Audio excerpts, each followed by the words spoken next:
Hello and welcome to Pro Modelers TV. For the second of this month's build we're going to be working on the Hasegawa GR7 Harrier. Now this is part number 09764 and it's their latest release of the GR7. Also we're going to be using the Edard photo etch set. This is part number 49291 which has got the coloured sprue as well as the full set as well. Now, one thing about the kit we'll talk about, basically what they've done is they've reboxed an old kit in new markings, which is wonderful, apart from there's a small technical hitch in that these markings aren't for this particular type of Harrier. Now, Harriers have, I'll just hook this off into the kit. Harriers now have something called a leading edge extension on the front of their wings. Now they've always had these in the GR7 variant. Let me just pop these out of the sprue, which is this one here. Now the thing is, this one here, it's sunk in, it's very thin, it's like a blade as it joins the fuselage to the wing. Now the thing is, this one is what we call a 65% Lyrics.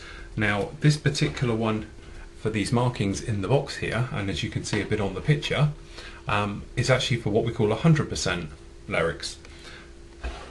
Now, so obviously if you're going to use the decals that come with this particular kit, which are these, it's not for this aircraft. Now if you're a rivet counter, that makes a lot. If you're not worried about it, then you won't mind.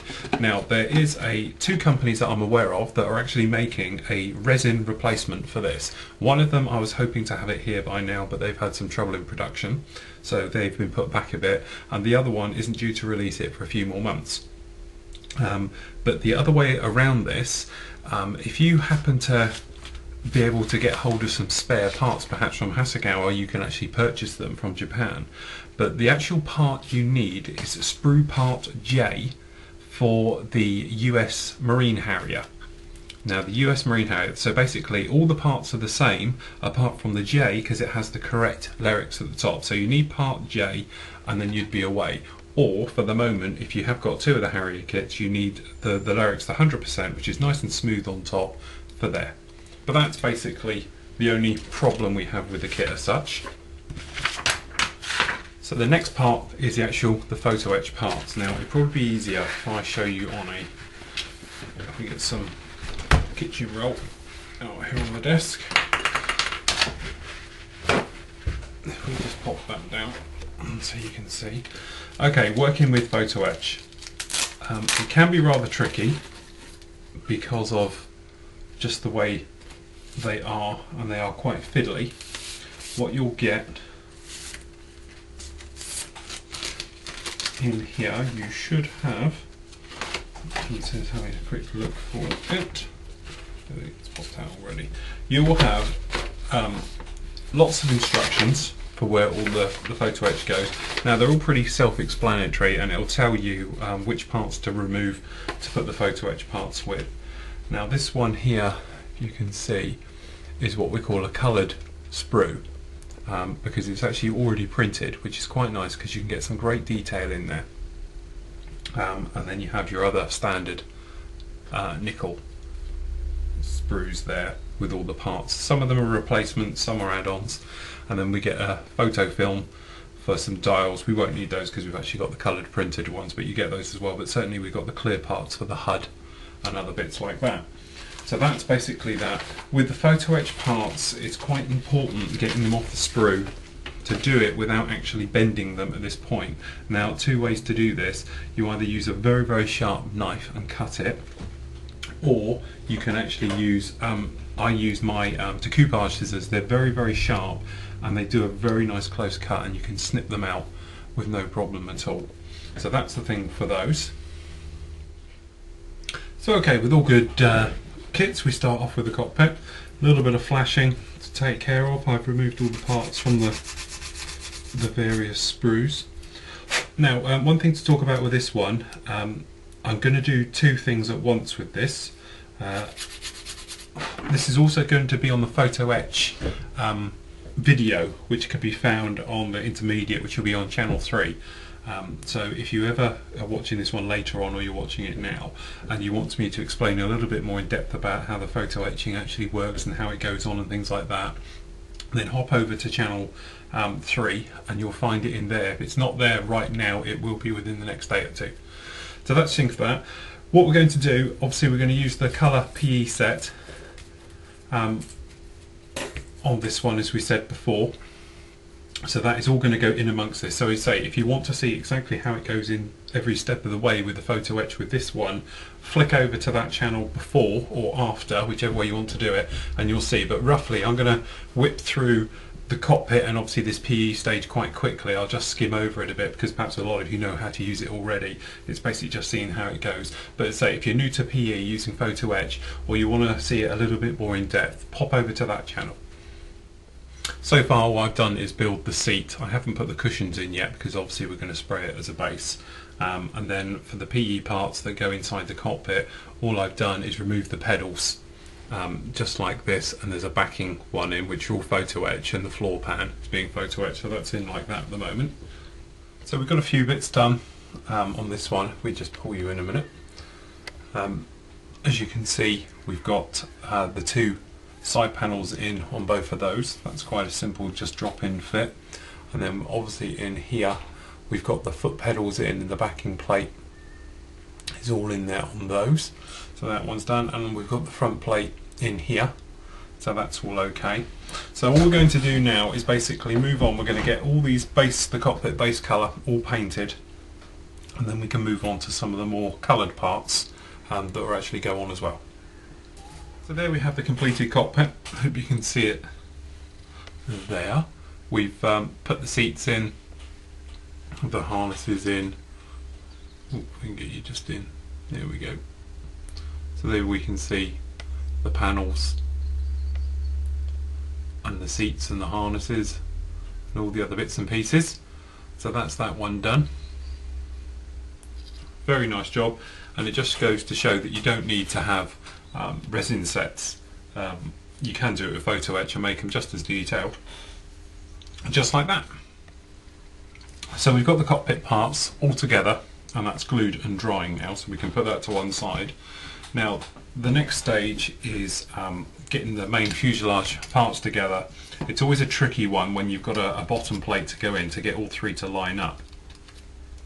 Basically make sure all your parts are clear, and any little bits of plastic or your pins, your pegs, where it joins the sprue are all gone. Now the way I do all my three-part work is that I'll do them in sections with super glue.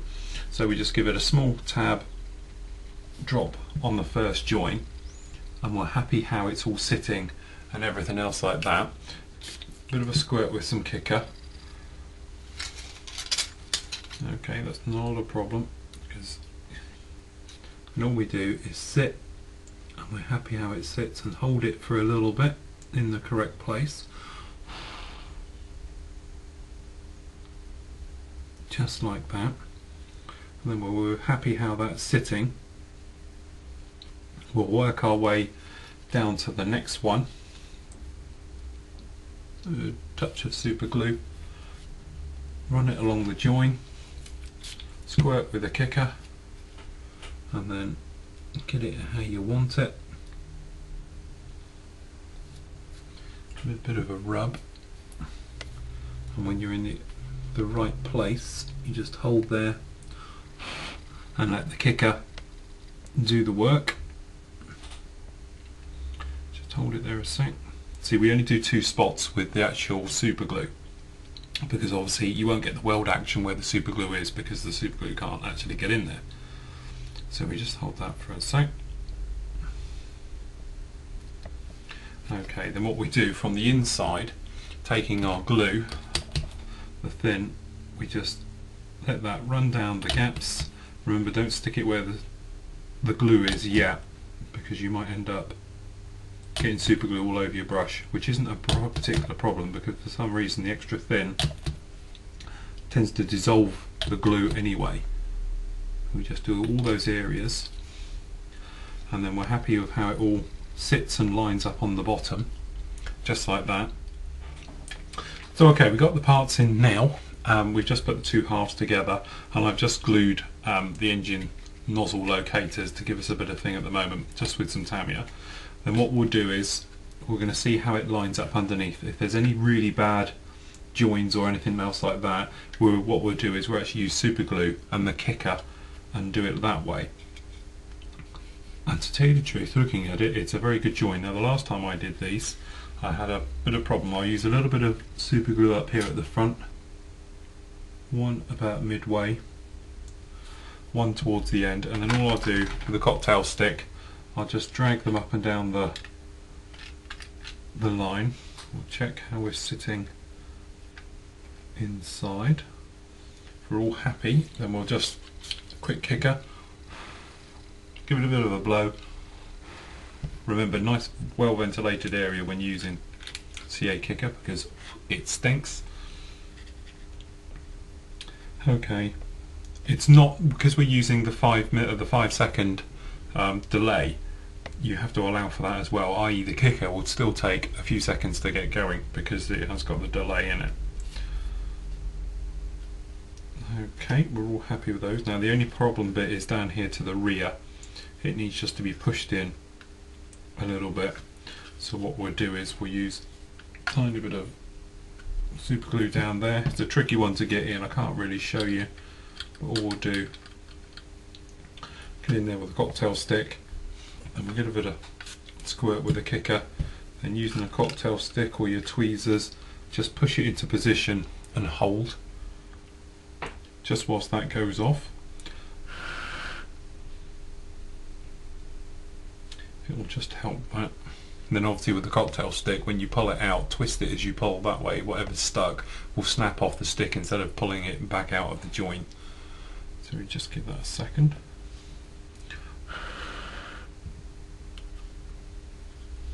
And there we go, that's the bottom plate in.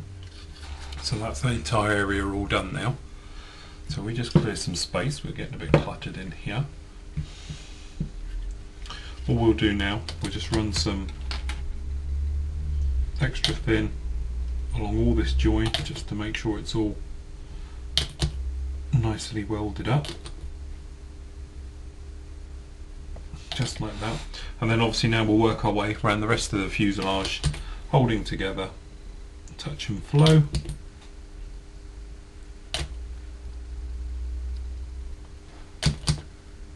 It all goes together very nice, there's no obvious flash or anything else, so we're just holding as we go for the moment. And then what we'll do is, in a second, we'll get going with the rubber bands.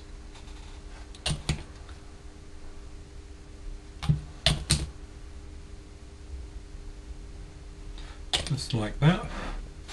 Okay, and taking your rubber bands or your clamps or whichever way you want to do it, we'll do two. We'll do one at the end here, which would probably be easier in all honesty with a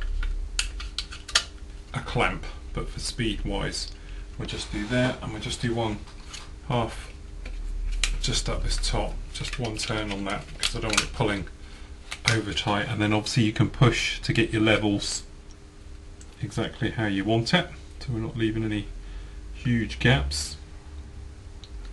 Now the only thing is down here at the air brake, just in here, I pull you in, yeah, just in here there's a small gap, so what we're going to do, we're going to try and weld that with some glue like that.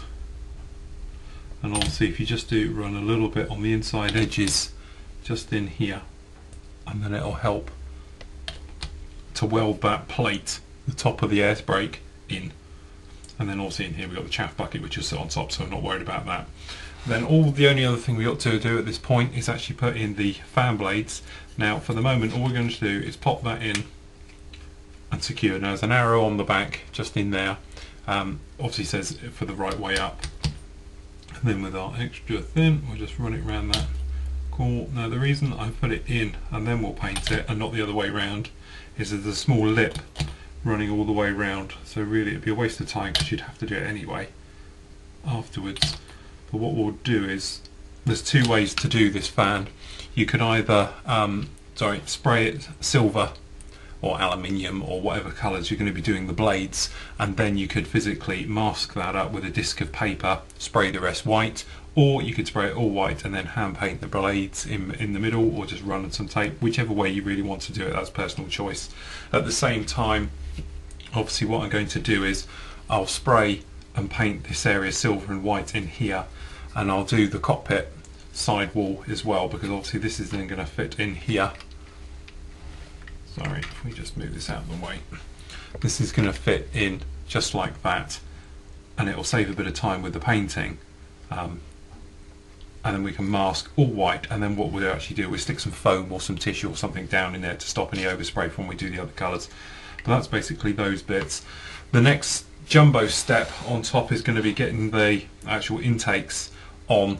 That's quite an important part, because it's, you know, getting the seam right is going to be quite a tight one, and then actually the wing on the top, there's the join for the lyrics on the top as well, where it joins the main wing. They're quite problem areas, so I'll talk you through with that. So I'll get those bits sprayed up and done white, and then when we come together we'll get it all together. Okay, we've got the blast plates for the swivelling nozzles. That's photo etch, very simple, folded over, and then I just pushed it up against the original part to get the curve. So that's on there and on there. On the front here we've sprayed white, and then literally I gave a couple of drops of Model Air steel in there, and actually I let it roll round just in there, and that's dried now. Now I've test fitted in here, and that's all ready to go. In the meantime, whilst those parts are all just finished drying, I was going to have a look at the lyrics on the front wing. Now, as I've explained before, if you're going to be using the kit markings that come with this kit, this is the wrong one, just to keep you aware of that. Because, as I say, there is two different types. The new GR9 Harrier, which is entering service shortly, they only have the 100% lyrics on there. Apart from that, there isn't actually many differences between the two. So that's something to be aware there. Let me just clean that bit up a moment. And this front bit, just a second. Like so. Now, having built quite a few of these now, the main problem is joining this part to the main wing. Now the main wing, obviously on this sprue here, so if I just cut this one off here. Now, as I say, I've been hoping to get a replacement one from a new company that is starting up soon, but unfortunately they've had some troubles, I think, with the new ones. So it hasn't actually arrived in time. If it does turn up in the future, I'll run a review on the reviews show, and then at a later point, if we get round to doing another one, I will certainly use it. So we'll just clean those bits off there once we just got a moment.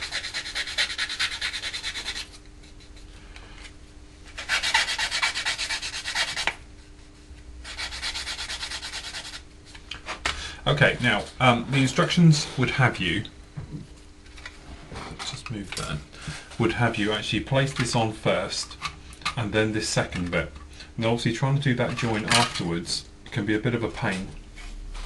So what I'm going to do this time is actually going to put this on first before I actually join it to the fuselage.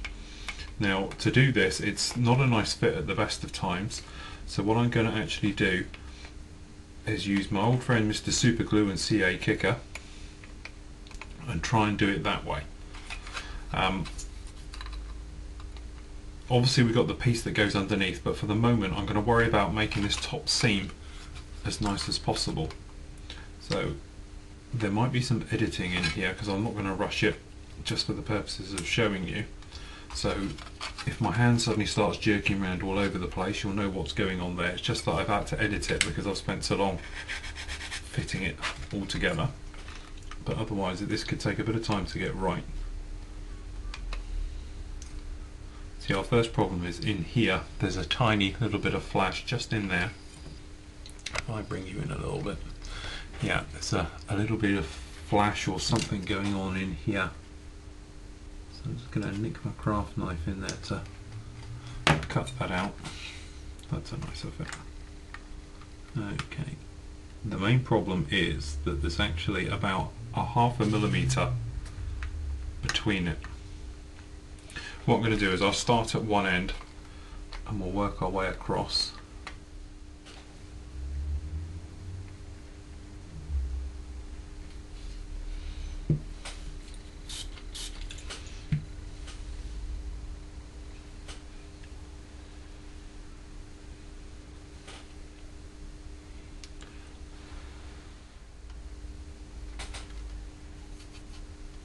Now I'm hoping now that join, because it's perfectly flush and I've got a little bit of super glue going on in these corners as well, that it'll basically mean that we've eliminated a lot of sanding and filling. Every time I've done these before, I've ended up having to put actually filler along this edge, sanding it, losing quite a lot of detail around it and having to rescribe. So I'm hoping doing it like that, I've eliminated having to do that. Obviously it's one of those things we're not going to know until it's completely gone off. I'm going to give that a good half hour to harden off, and then I'll give it a sand over and see what we've got. But unfortunately with the Harrier, it's one of those areas where your eye will naturally look at being the top and it stands out, and all too often if you look at other people's ones on the show scene or on the net, you can see that line. The line really shouldn't be there, or it shouldn't be that noticeable. But certainly what will happen is it will go on top like this, and hopefully we can blend that in. But it is worthwhile taking that bit. It's really the only seam on the model that's a problem. The rest of them are all okay. Okay, so our first bit of filler in quite a while.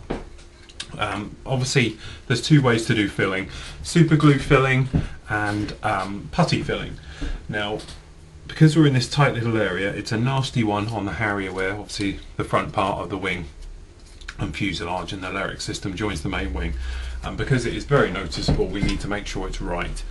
For this one I'm going to be using the model colour putty. Now the reason I use this is because it's a nice little easy applicating bottle. You can just squirt it where you want it, right onto the surface with minimal fuss. Now it might seem a bit extreme, but I'm actually going to use plenty of it all over and make sure that this seam is done right.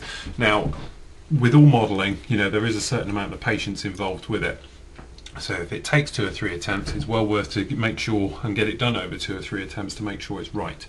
Now all I do is I'll use, find it. Here we go, a scrap piece of plastic card which I've got an offcut or a bit of. Just cut myself a small part and use it like a spatula type thing. Now I don't want to be scraping away, we just need to make sure we're in the right place. So all we'll do,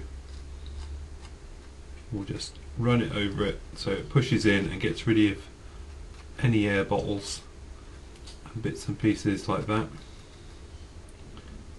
Now with all putties you will get a certain amount of shrinkage where it will actually shrink back into the, a bit in there, it will actually shrink back as it dries. It actually pulls in. That's why you might need 2 or 3 coats. So we've done that area just there. Also on the back of in here, it's another very noticeable area because obviously it's the entire of the top side like this. So what I'm going to do is, there's a tiny little bit in here. Normally I would just use a bit of acrylic paint and build it up, but seeing as we're doing the fillers out and we're working with it anyway, so all we do, we just go on like that, and then we simply just smooth it down that entire area, and I do it sort of diagonally across the edge thing, and then what you do, just go back with your spatula and down the sides and clear up any excess which is nowhere near any points on it. Then if you've got any other joins or anything else you want to take care of at that precise moment, any little blemishes whilst you've got it out, you might as well do it. Just going to put a tiny bit in there. Now depending on how thick you've done it, depends on the drying time. With this particular putty, it's quite a thin, it's not very thick, and it does take a little bit longer to go off because there is, as I say, that certain amount of shrink back. So I would leave it for a good couple of hours to go off. Obviously if it's quite a thick one like this one here we've done on the top, that will take even longer. So whilst you're letting things like that dry, you can obviously move on to other parts that you're actually working on, such as undercarriages, weapons, bits and pieces, and just leave that off to one side. If you can, I would leave it overnight, to be totally honest. It doesn't really work when you're putting things like heat guns or in drying bays, because you tend to get an artificial drying time then, and the shrinkage will then happen afterwards. So it really is best just to leave it off to one side and to do its bit. But for the moment we can test fit this, and then obviously we might have a little join back here on the back part, so we can do that all at the same time. Right, so we've got those on there. Now the thing with all putties is drying times. Depending on the thickness of it, depends on how long it can take to dry. Obviously different brands dry at different rates and so forth and so on. Now the big thing to remember, I've got a drying bay and I've had this in there now for about 5 minutes and it's dry to the touch. That's not necessarily means it's dry all the way through, and certainly with shrinkage over time it will shrink back, so it's best to leave it overnight. Now the big thing is obviously it's quite a complex fit. You've got this back joined down the back here.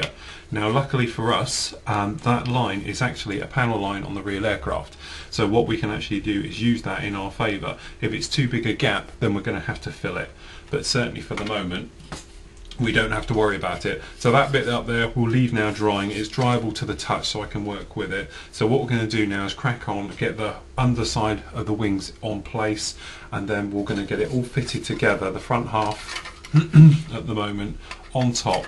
I'm not going to worry about putting in the front fuselage yet, because there's going to be a certain amount of sanding and filling on the top here, because we've got the wing tips as well. So I'm going to crack on and get those on. Okay, so we're moving on now with the sanding and filling. I've got these wingtips on. Now I've tried to weld them, not particularly happy with the join, so all we're going to be doing, same thing, using our piece of plastic card, and then we're just going to brush and rub in. Now it's better to overdo it than it is underdo it, so obviously try and pick out that line as best you can like that. Also we've done the underside as well, there's quite a nasty one was there. Then all we'll do, we'll just, as if you're just filling anything really. There's no right way or wrong way to do it.